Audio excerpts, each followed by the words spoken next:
By the summer of 1944, Nazi Germany was losing the air war so badly that its leadership was willing to try almost anything. Allied bombers were hitting German cities around the clock. The Luftwaffe was being ground down faster than it could replace pilots or aircraft. Fuel was critically short. And the men running Germany's air program made a decision that tells you everything about how desperate the situation had become. They would design, build, and deploy an entirely new jet fighter, from blank paper to combat-ready aircraft, in 90 days. Not months. Not years. 90 days. The aircraft that came out of that decision was the Heinkel He 162, officially designated the Volksjäger, the People's Fighter. And it is one of the most remarkable, most dangerous, and most contradictory aircraft ever built. Remarkable because it was genuinely accomplished under conditions that should have made it impossible. Dangerous because its designers cut corners that killed pilots. And contradictory because a machine supposedly built to save Germany from air attack was fundamentally incapable of doing the job it was designed for, yet ended up being one of the most technically influential aircraft of the entire war. The specification issued in September 1944 was brutal in its demands. The new aircraft had to be simple enough to be built by semi-skilled labor using non-strategic materials, specifically, as little aluminum as possible, because Germany's aluminum supply was being strangled by Allied bombing of production facilities. It had to be fast enough to catch Allied bombers.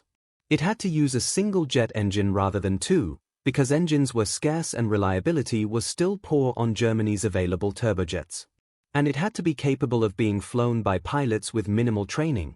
The plan, staggering in its recklessness, was to have Hitler Youth teenagers with glider experience transition directly into combat in this aircraft after only the most basic jet familiarization.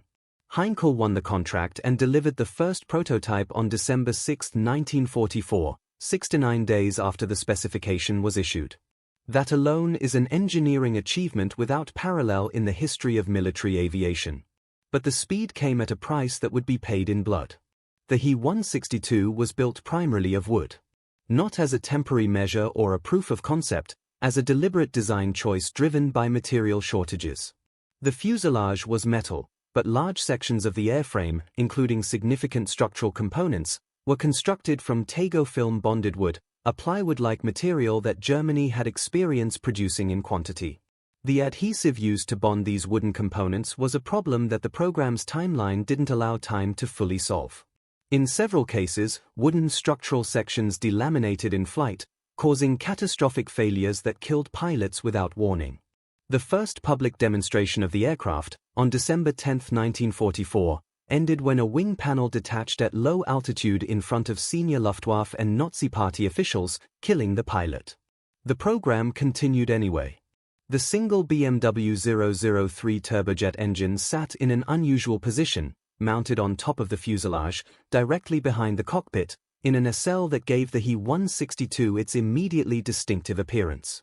This mounting solved several engineering problems simultaneously. It kept the engine intake clear of the ground during takeoff and landing, simplified the airframe structure compared to wing-mounted engines, and kept the center of gravity manageable.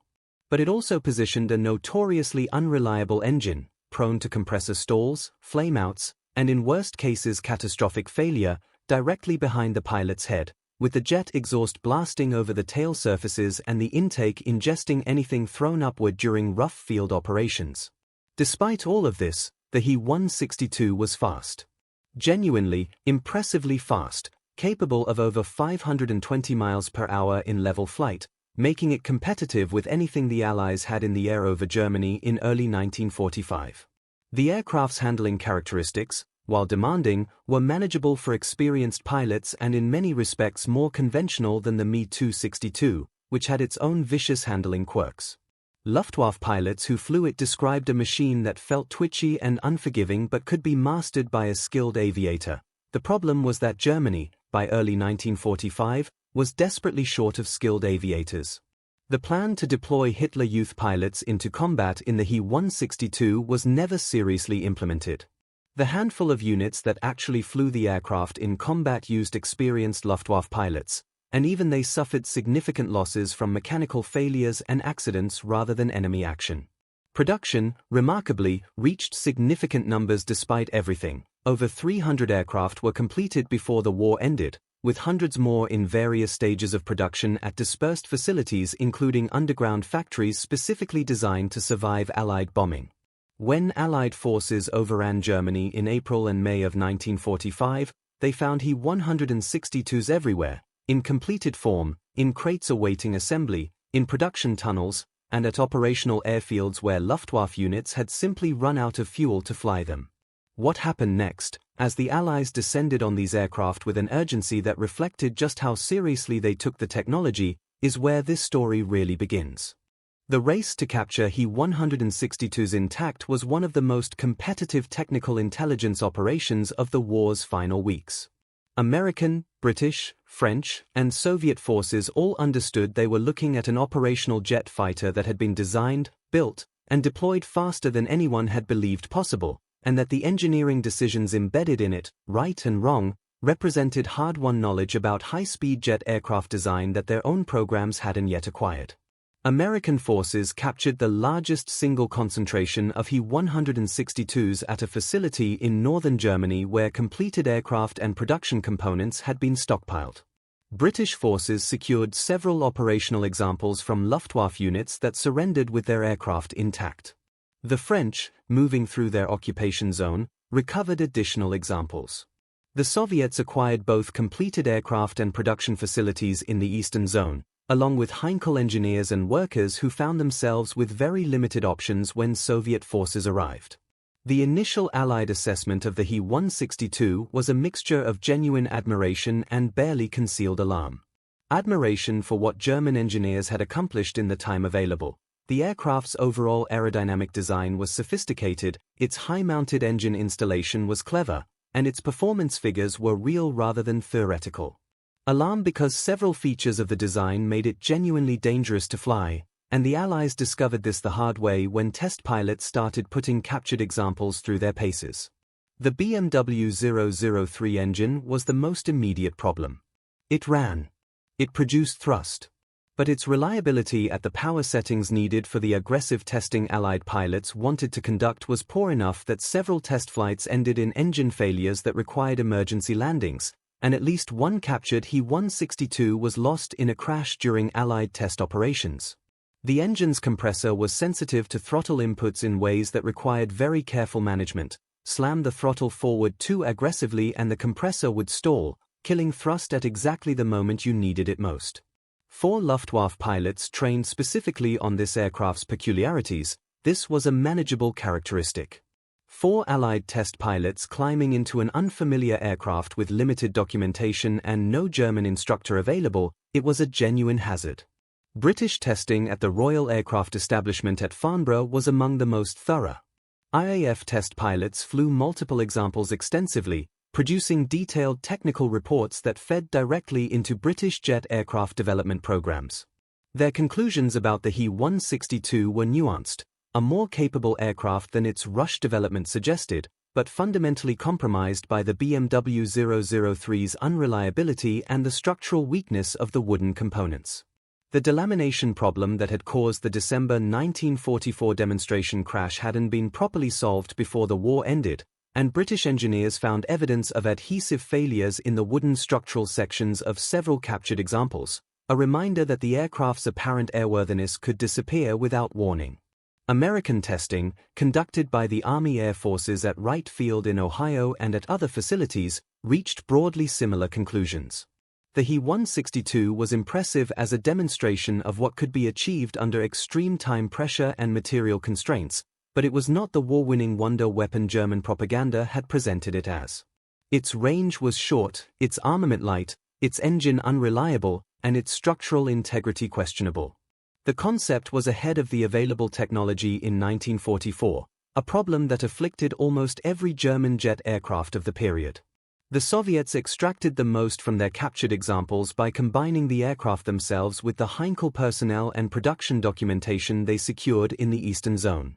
Soviet jet development in the late 1940s drew on multiple captured German programs simultaneously, and while the He-162 itself wasn't directly replicated, The aerodynamic data and manufacturing approaches it represented fed into a Soviet engineering base that was being rebuilt from the ground up using everything the post-war intelligence harvest could provide.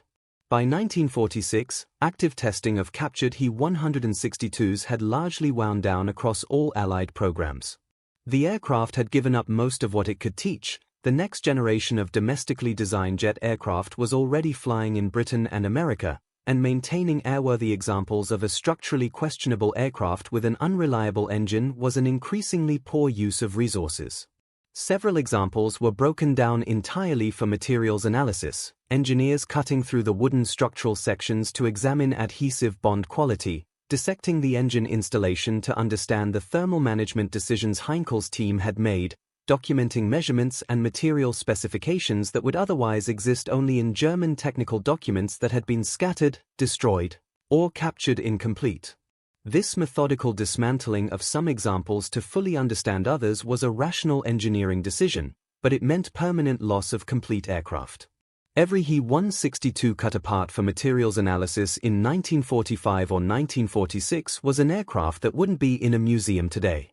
The calculus seemed reasonable at the time. The information was worth more than the artifact, but it's a calculation that aviation historians have reason to regret. The question that remained was which examples would survive beyond the test program, and the answer, given the attrition of crashes, further testing, and simple institutional indifference, was fewer than anyone who cares about aviation history would want. Of the more than 300 He-162s completed before Germany's surrender, the number that survive today in any form can be counted on both hands. This isn't surprising given the attrition of combat, crashes, post-war test flights, and the general indifference to preservation that characterized how both the Germans and the Allies treated experimental and advanced aircraft in the chaotic years immediately after the war. What is surprising is how geographically scattered those survivors are, and how the stories of their survival reveal just how close each one came to being lost entirely. The most significant collection of surviving He-162s sits not in Germany but in museums across the former Allied nations that captured them. The National Air and Space Museum's Udvar-Hazy Center in Virginia holds an example that is among the best preserved in existence, its condition reflecting decades of professional museum conservation that most captured German aircraft didn't receive until long after damage from poor early storage conditions had already accumulated. Visitors who encounter it alongside the XP-56 and other experimental aircraft of the period are typically struck by how modern it looks relative to its 1944 construction date.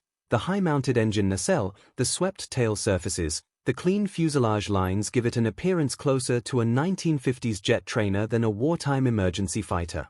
The RAF Museum at Cosford in England holds another example, this one with documented test flight history from the Farnborough evaluation program, making it not just a preserved artifact but a physical object with a specific, traceable role in British post-war aviation development. The Science Museum in London holds components from additional examples. The Deutsches Technikmuseum in Berlin and the Auto- and Technik Museum in Sinsheim, Germany, preserve examples in the country that built them, their presence carrying a particular historical weight that aircraft in foreign museums don't quite replicate. What the survival of these aircraft makes possible, beyond the obvious value of having physical examples for research and public education, is the ability to understand at a tactile level what the He-162 actually was. Not the propaganda version, the Volksjäger that was going to sweep Allied bombers from the sky with teenage pilots at the controls. Not the failure narrative that focuses on its structural problems and engine unreliability. The real aircraft, a machine of genuine sophistication built under conditions that should have made it impossible, embodying engineering compromises that were clearly understood by the people making them, in service of a military objective that was already lost before the first prototype flew. The He-162's technical legacy is more direct and more significant than it typically receives credit for. The high-mounted engine configuration it pioneered, placing the jet intake and nacelle above and behind the fuselage rather than in the wings or nose, influenced post-war aircraft design in ways that show up in everything from 1950s Soviet jet trainers to modern business jets. The aerodynamic research data extracted from captured examples and from German engineers who worked on the program fed into multiple national aviation programs simultaneously. The demonstration that a functional jet fighter could be designed and built in under 90 days, even with the compromises that required, permanently changed what aviation engineers believed was possible under wartime pressure. And then there is the question that hovers over the entire He-162 program and refuses to resolve cleanly. What if it had come a year earlier? Not as a rushed 90-day emergency program built with wood adhesive that failed and an engine that stalled, but as a properly developed aircraft with the time to solve its structural and power plant problems. The aerodynamic concept was sound. The performance was real. The manufacturing approach, using non-strategic materials to enable mass production despite Allied bombing, was genuinely innovative. A properly developed He-162 arriving over German skies in 1943 rather than 1945, in the hands of experienced Luftwaffe pilots rather than the remnants of a destroyed air force, would have been a very different proposition for Allied bomber crews. That question doesn't change the outcome of the war. The industrial, strategic, and human resources arrayed against Germany by 1944 were too overwhelming for any single aircraft to alter. But it reflects something real about what the He-162 actually was underneath its rushed construction and compromised materials, a genuine leap forward in aviation technology, produced by engineers who understood exactly what they were building and exactly what they were sacrificing to build it fast enough to matter. It didn't matter in time. But it mattered afterward, in the museums where it sits today and in the aircraft designs it influenced for decades after the war that made it necessary had ended. If this kind of deep aviation history is what you're here for, subscribe and hit the notification bell. Next week we're going into what really happened to Japan's secret experimental aircraft after WW2, and how American engineers reacted when they finally saw what Japan had been building in hidden facilities that nobody knew existed.